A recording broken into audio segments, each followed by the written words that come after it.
Парапеты почти закончены. Вот осталось выход на кровлю доделать. Парапет выхода на кровлю, 2 ряда блоков. С одной стороны уже готово, еще с 2 сторон.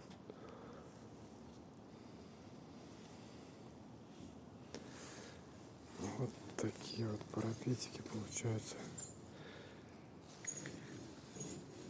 2 последних блока со свесом идут в 10 сантиметров. То есть ширина парапета 400, а сама парапетная стенка 300. Последние 2 ряда идут 400.